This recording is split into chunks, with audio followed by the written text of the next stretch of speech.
Hi, Natalia with you again. I had and still have many meetings during my business day, from 4 to 10 face-to-face meetings and video calls. If you're struggling with the balance between meetings and work, you might find this information useful. In 3 videos, I'm going to show you how I manage the meetings with partners, clients, and team. Meetings with partners. Of course, we don't have enough time to manage everything, but managing the meetings effectively will definitely help you to save a lot of time. We all agree that meetings can help us build solid relationship, find information, get assistance, or get a direction. I wanted to know why I spent so much time on the meetings, and I made some analysis. I had the following meeting issues. Some meetings had to be rescheduled. Some meetings went nowhere. There were too many questions and not many answers. There were some activities to be done, but it was unclear whose responsibility they were under. There was a distraction. Discussions led to non-relevant topics. Some topics were not relevant to my area of expertise. Some answers had to be redirected to other people. Is this familiar to you? I wanted to research what are the root cause of these issues and fix that. The most common reasons of having the tremendous number of meetings are your goal is not achieved at the first meeting. There is no final agreement or conclusion with meeting participants. Unclear status requires additional meetings. Miscommunication where apples were compared to oranges. Wrong participants. When you meet with your partner, the expectation is that you speak the same language or will speak same language. So when you build new partner relationship, you want to build new terms, the common words and acronyms you and your partner will use, and you want to understand each other's businesses. I use these 6 keys to achieve success of the meetings. These keys reduce the length of my meetings to 20 or 30 minutes. Agenda, additional material, information, meeting format, participant selection, actual meeting discussion, conclusion. Agenda has to answer the following questions. Why this meeting is required?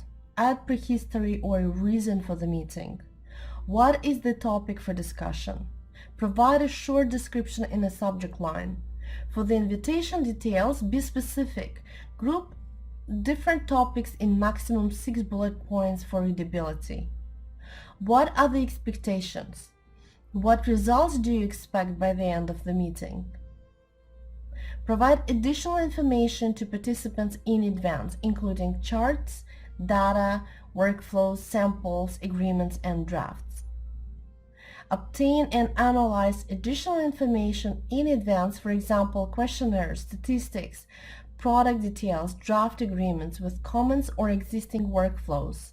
Your analysis prior to the meeting will demonstrate your respect to meeting participants and your own time. Meeting format needs to be structured before agenda is sent to participants. Schedule your speech in from 3 to 5 minute sectors. How much time will you spend for introduction? For main issue, per topic, for questions and answers? Limit your speech to from 5 to 10 minutes at the beginning and from 3 to 5 minutes at the end. Participants. Involve as less participants as possible so the decision result will be achieved faster.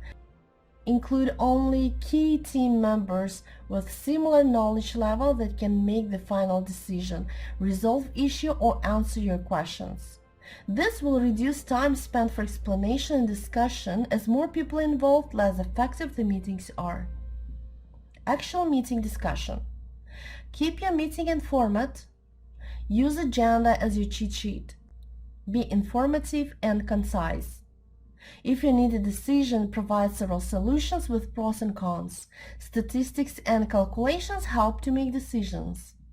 If you need to discuss specific changes in contract, go directly to the changes.